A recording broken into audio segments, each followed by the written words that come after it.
un monde. RTGA, mieux qu'une chaîne, un monde.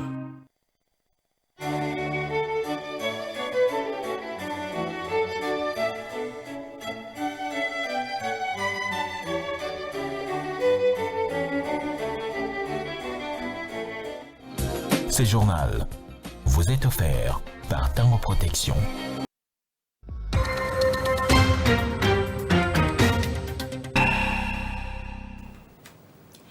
Mesdames, Messieurs, bonsoir. Bienvenue dans cette grande édition du journal sur la RTGA dont voici l'essentiel en titre.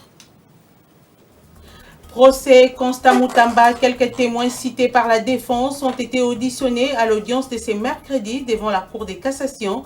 Il s'agit de Rose Mutombo, ancienne ministre de la Justice, et le professeur Amici Eradi, DG du guichet unique de création de entreprises.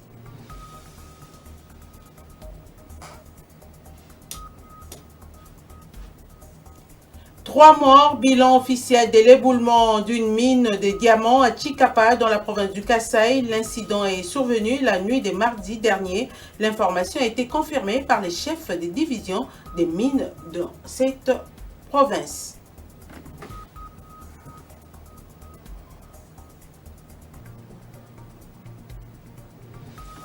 À Kinshasa, le gouverneur Daniel Bumba va en guerre contre les désordres observés dans la capitale. Il lance l'opération Retour à la norme dans le but de normaliser la situation de la ville capitale. Voilà tout pour les titres. Encore une fois, bienvenue dans cette grande édition du journal. Procès Constant Moutamba, ancien ministre de la Justice. Plusieurs témoins ont été auditionnés au cours de l'audience de ce mercredi à la Cour de cassation. Il s'agit notamment de Rose Mutombo, ancienne ministre de la Justice, et Amici Eradi, directeur général du guichet unique des créations d'entreprises, qui ont fait leur déposition. Rose Mutombo a répondu au tour de fonds répartis entre le gouvernement congolais et l'établissement Frivao après la réception de 65 millions de dollars américains destinés à la réparation des victimes payées par l'Ouganda. Le chef de la division de la justice dans la province de la Chopo a affirmé avoir visité les sites choisis pour abriter la prison de Kisangani qui devait être construite. Fini la situation des locataires pour les avocats du barreau de Chikapa dans la province du Kasaï. Grâce à leurs efforts canalisés par les bâtonniers Isaac Ntambwe, ils ont acquis un nouveau bâtiment abritant leur barreau. La coupure du ruban symbolique marquant l'inauguration a eu lieu en présence de plusieurs invités, dont le représentant du bâtonnier national, Maître Dominique Kambala. Reportage.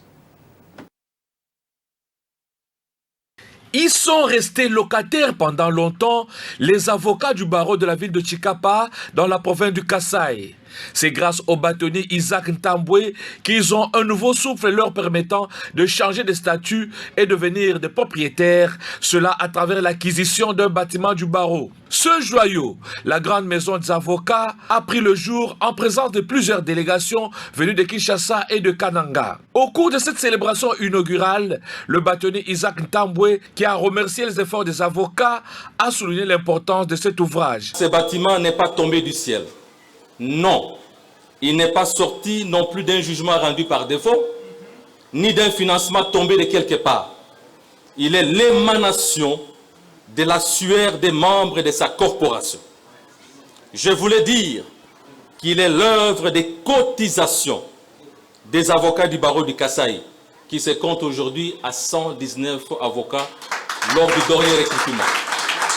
Très ému par la qualité architecturale du joyau, le représentant du bâtonnier national a reconnu que le barreau de Chikapa est le 7e de la République à être construit grâce aux efforts des avocats et à être inauguré. Nous sommes donc ici, non seulement pour la coupure du ruban symbolique par l'autorité provinciale, mais pour justifier symboliquement un espace de droit et de dialogue où l'avocat sera désormais chez lui pour se former, s'exprimer, servir et défendre. L'inauguration de la maison du barreau lance un message d'unité et d'élévation. Dans une époque marquée par la tentation des replis identitaires, cette maison doit être le sanctuaire de l'unité confraternelle au-delà des appartenances personnelles. Présent à cette cérémonie, d'une part, le gouverneur de la province du Kasaï a remercié le barreau avant de solliciter son adhésion à l'ordre dans les prochains jours. Et d'autre part, le président de l'Assemblée provinciale du Kasaï, Alain Tshisungu, s'est dit satisfait. Une nouvelle maison de barreau. Notre barreau date depuis 2019 que nous avons un barreau, mais nous devons reconnaître que nous avons connu dans l'acheminement un bâtonnier qui nous a honorés. Vous l'avez suivi dans la salle, nous sommes parmi les deuxièmes barreaux qui ont construit ou soit érigé des bâtiments pour abriter les sièges. Nous, les Kasaï, avec notre Meshama Samba, avec nos cotisations annuelles, nous avons réalisé cette œuvre ici. Ça montre que nous avons un bâtonnier, Salou qui jette des fleurs, un bâtisseur. Ainsi, le narratif vient d'être changé au niveau du barreau de Chikapa dans la province du Kasaï. Voilà, ce reportage de notre permanent à Chikapa, Jean-Luc Bakapenda, a été rendu par Jacques-Olivier Moulouba Ndombe. Je l'ai dit au sommaire, des morts et blessés dans une mine de diamants dans le village de Loubilou, dans les territoires de Chikapa, la nuit de mardi. L'État confirme l'information et les décès par les canaux de chefs des divisions des mines et promet une enquête sérieuse sur l'accident. Le gouvernement a aussi interdit l'exploitation dans ces sites jusqu'à nouvel ordre. D'une province à une autre, début mardi 5 août 2025, des travaux de construction d'un cimetière moderne Pemba Moto à Likasi dans le Haut-Katanga. Ce projet d'envergure est exécuté par l'entreprise Groupe Résolution en partenariat avec la mairie de Likasi et la chefferie de Basanga qui a mis le terrain à disposition par l'entremise du grand chef Moulopoué Mathieu Pemba Moto. Il ambitionne de doter la ville d'un espace d'inhumation structuré, respectueux et conforme aux normes internationales en matière de gestion funéraire. Ce site de 108 hectares est situé le long de la route des Kolwezi dans les territoires de Kambov, dans la province du Haut-Katanga. Images et commentaires. Sur les sites des travaux, le directeur général du groupe Résolution a présenté la maquette du futur cimetière au maire de la ville de Likasi. On fait une grande joie, puisque Pemba Moto, c'est un homme de développement. Si je vous invite de passer à Kabungu, c'est du nouveau à Kabungu. C'est pourquoi il a songé aussi à faire du mien pour la ville de Likasi, puisque avoir un cimetière moderne, ce n'est pas moindre. Spécialisée dans les secteurs immobiliers, l'entreprise Groupe Résolution multiplie des initiatives à fort impact social. Le projet Pemba Moto s'inscrit dans sa stratégie de contribution au développement de la République en misant sur l'innovation et l'inclusion sociale. C'est vraiment salutaire pour la ville. Ça vient soulager la population parce que c'était quand même curieux de constater que nos morts voyageaient. Par moment, il y avait des accidents qui survenaient sur la voie. Donc avec ça, je pense que ça sera fini. Les nôtres reposeront ici. C'est vraiment un pari pour la ville. Et donc, je remercie les grands chefs de mettre à disposition de la concession. Je pense que pour ça, nous sommes très contents.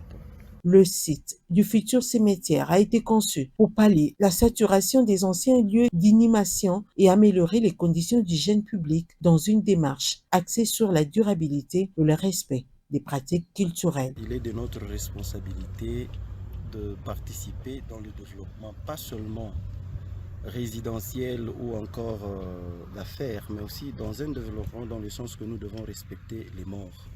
Nous devons être en mesure de les enterrer avec dignité, parce que c'est un passage que nous tous, nous devons passer par là. Ce cimetière est le premier du genre. Cette initiative fera certainement des émules dans la modernisation des infrastructures à travers des partenariats publics-privés efficaces. Ici à Kinshasa, le Conseil national de suivi de l'accord et du processus électoral CENSA a tenu le 5 août 2025 la session ordinaire hebdomadaire dirigée par son président Joseph Olengankoy. Examinant la situation politico-sécuritaire du pays, le CENSA regrette qu'en dépit de la signature de la déclaration des principes à Doha, les affrontements se poursuivent sur plusieurs fronts, entraînant mort d'hommes et déplacement des populations. Le CENSA réaffirme que la paix par la fin de la guerre a besoin d'être complétée par un climat intérieur de la paix sociale et de cohésion nationale à obtenir par un dialogue national inclusif. Les détails dans ce commentaire que signe Jacques-Olivier Moulbandone. Le CENSA constate avec regret qu'en dépit de la signature de la déclaration de principe de Doha, la situation sécuritaire à l'est demeure préoccupante. Les affrontements se poursuivent sur plusieurs fronts, entraînant mort d'hommes et déplacement massif des populations civiles, avec toutes les conséquences que cela entraîne. Le CENSA a accueilli avec satisfaction les conclusions de la réunion des coprésidents du sommet EAC SADC, plus le groupe de facilitateurs du processus de paix en République démocratique du Congo, tenu à Nairobi en date du 1er août 2025, recommandant pour rationaliser et rendre plus efficace le processus de négociation, principalement la fusion immédiate de ces deux initiatives sous l'égide de l'Union africaine. Le CENSA exhorte toutes les parties signataires de la déclaration des principes de Doha de respecter scrupuleusement leurs engagements, en particulier par rapport aux mesures de confiance dédiées dans la dite déclaration, en vue de permettre le parachèvement du processus qui aboutira à la signature d'un accord de paix susceptible de préserver les vies des populations civiles et donner plus de chances à une paix durable et définitive. Le CENSA enfin rappelle que la paix par la fin de la guerre a besoin d'être complétée par un climat intérieur de paix sociale et de cohésion nationale fondé sur le fonctionnement harmonieux et performant de l'État, dont le cadre est à concevoir au cours du dialogue inclusif, dont l'importance et la nécessité ont été ressenties dans tous les processus de négociation, aussi bien au niveau africain qu'à Doha et à Washington. En effet, le CENSA a la pleine conviction que, de la même manière que le président de la République, au chef de l'État, s'est investi sur le plan diplomatique avec les avancées très appréciables, il est capable, par son implication, de faire aboutir avec succès le processus interne de pacification et de résolution nationale. Dans un contexte sécuritaire préoccupant, le gouverneur de la ville de Kinshasa, Daniel Bumba, a réaffirmé sa volonté de restaurer l'ordre dans la capitale congolaise lors de la réunion ordinaire du Conseil provincial de sécurité tenue mardi 5 août 2025. Il a appelé à une intensification de la lutte contre les réseaux des banditismes urbains communément appelés Kuluna, ainsi qu'à l'assainissement des espaces publics anarchiquement occupés. À cette occasion, Daniel Bumba a officiellement lancé l'opération Retour à la norme avec pour objectif de cibler prioritairement l'éradication des marchés et garages pirates, souvent à l'origine de l'insalubrité et de l'insécurité dans plusieurs communes. Selon les chefs de l'exécutif provincial, il s'agit de redonner à Kinshasa son image de la ville moderne, vivable, en commençant par des actions pilotes dans la commune de la Gombe avant une extension progressive à toutes les zones urbaines de la capitale. Le patron de la ville a également exhorté les membres du conseil à faire preuve de fermeté et adopter des mesures concrètes pour garantir l'efficacité de cette campagne. Pour lui, seul un engagement total des autorités et des forces de sécurité permettra d'endiguer le chaos urbain qui gangrène Kinshasa depuis de nombreuses années. Les supermarchés évoluant à RDC sont désormais dans les viseurs du gouvernement congolais qui vient de lancer l'opération coup de poing contre la hausse des prix. Face aux préoccupations croissantes concernant la cherté de la vie, le gouvernement congolais, par les biais du ministère de l'économie nationale, a déclenché des contrôles ciblés dans les supermarchés. Ces inspecteurs, qui ont une durée de 15 jours, vont vérifier la conformité des pratiques tarifaires et garantir le respect de la réglementation sur la fixation des prix. Cette initiative s'inscrit dans le cadre de protéger le pouvoir d'achat des ménages et de veiller à l'équité sur les marchés. On va parler enseignement dans ce journal, publication tard dans la soirée du 5 août 2025 des résultats des épreuves de l'examen d'État édition 2024-2025 à Kinshasa. Le taux de la réussite est de 60%. Les finalistes du secondaire ayant satisfait à ces épreuves ont salué la rapidité avec laquelle les choses ont évolué et ont manifesté leur satisfaction au micro de Elvis Ebama. Suivez.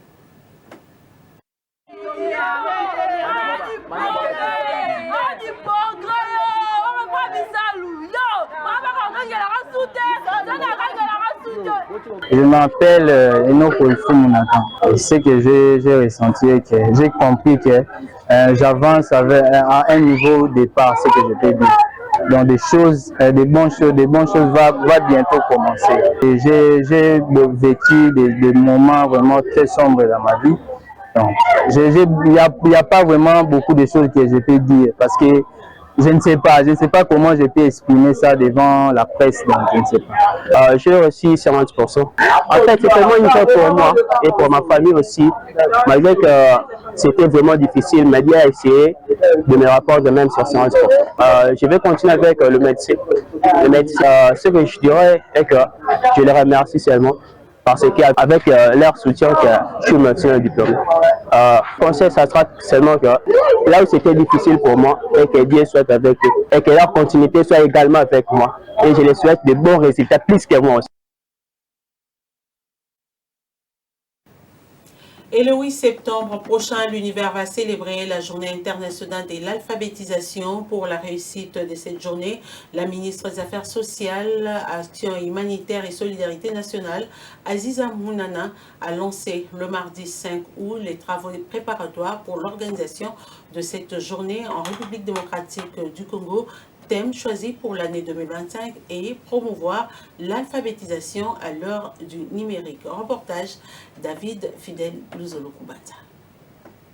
L'alphabétisation est un droit humain fondamental qui ouvre la porte à d'autres droits humains, à des plus grandes libertés et à la citoyenneté mondiale. Elle constitue le fondement de l'acquisition des connaissances, des compétences, des valeurs, d'attitudes et des comportements permettant de promouvoir une culture de paix durable fondée sur le respect de l'égalité et de la non-discrimination de l'état des droits, de la solidarité, de la justice, de la diversité et de la tolérance dans le but d'établir des relations harmonieuses avec soi-même, avec les autres et avec la planète. Pour Nathalie Aziza Mounana, ministre des Affaires sociales, Action humanitaire et solidarité nationale, qui a lancé la série des réunions préparatoires de la JIA, il est crucial de soutenir la réinsertion des enfants, jeunes adultes non scolarisés et analphabètes, notamment à travers l'alphabétisation, les rattrapages scolaires et la formation professionnelle. Les activités prévues dans le cadre de cette célébration sont suivies de près par le président de la République,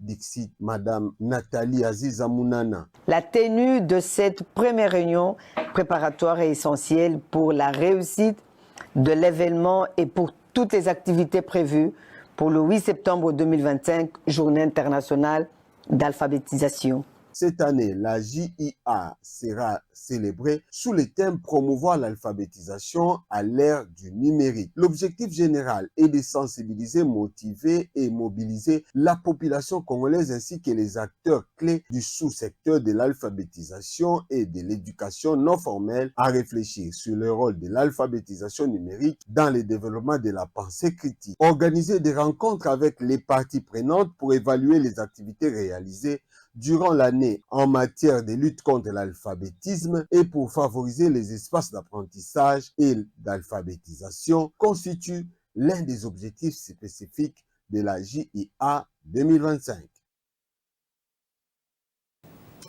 Avant de nous quitter, sachez que l'électricité est rare à Gombe-Lutendele, un quartier périphérique de la commune de Mongafula, à l'ouest de Kinshasa, pour préparer à manger la journée, éclairer les maisons la nuit ou pour tout autre usage qui nécessite du courant électrique. Les habitants de ces quartiers recourent aux autres moyens, des solutions qui impactent tout de même le budget de ces familles.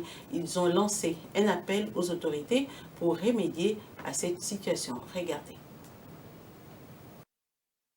L'accès à l'électricité, ce droit reconnu à tous, reste cependant un défi majeur pour la République démocratique du Congo. Le taux d'électrification à ces jours demeure faible, surtout dans les zones urbano-rurales. Gombe-Lutendele en est une illustration. Ces quartiers périphériques de la commune de Mongafula n'a pas un réseau de courant électrique. Quoique accessible et connecté à d'autres quartiers assez modernisés de Kinshasa, la situation de cette contrée ressemble encore à celle d'un village enclavé. Ici, chaque ménage se débrouille pallier ses déficits. Dewili Ndombula, qui vit dans ces coins depuis 5 ans, à l'instar de ses congénères, compte vivement sur le pouvoir public pour une solution adéquate. Difficulté mingi talaga toza quartier moreza reculé. Ah to salela mingi ba panneau ba batterie. Toza na difficulté courant ezati. Tozo senga penza na l'état abongisela biso pour na transport pour na courant de ekozala malamu mingi pour na biso. Refusant de s'apitoyer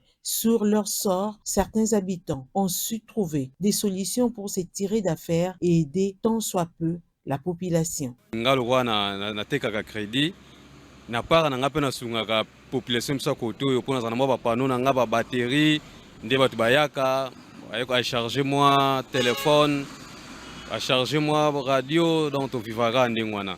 Je crois que non te utiliser ming ba panneau na ba batterie kaka.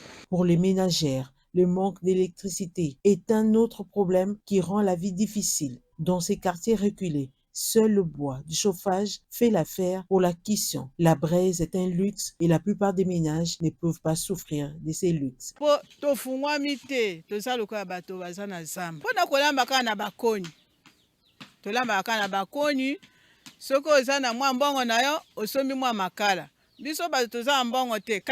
L'attention de la Société nationale d'électricité dans ces quartiers est très attendue. La population garde espoir avec la construction en cours de la rocade. Les choses pourront changer.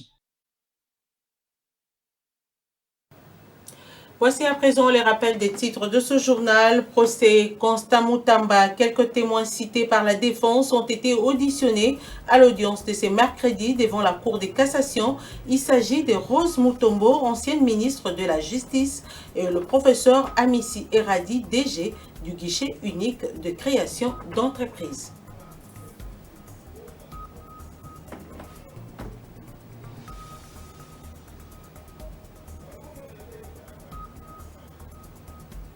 Trois morts, bilan officiel de l'éboulement d'une mine de diamants à Chikapa dans la province du Kasaï. L'incident est survenu la nuit de mardi dernier. L'information a été confirmée par les chefs des divisions des mines de cette province.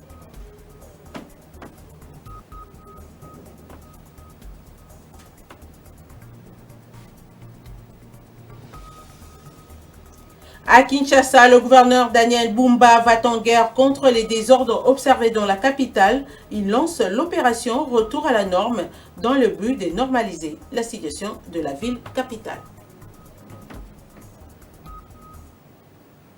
Voilà, ça n'est complètement fini avec cette grande édition du journal sur la RTGA. Mesdames, Messieurs, merci à vous de nous avoir suivis.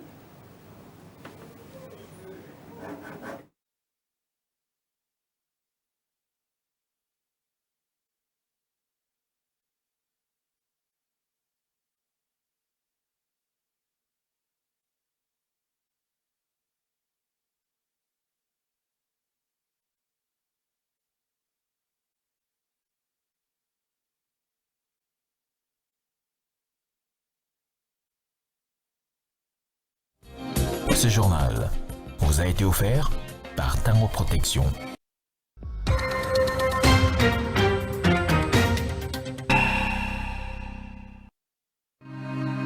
RTGA, mieux qu'une chaîne, un monde. RTGA, mieux qu'une chaîne, un monde.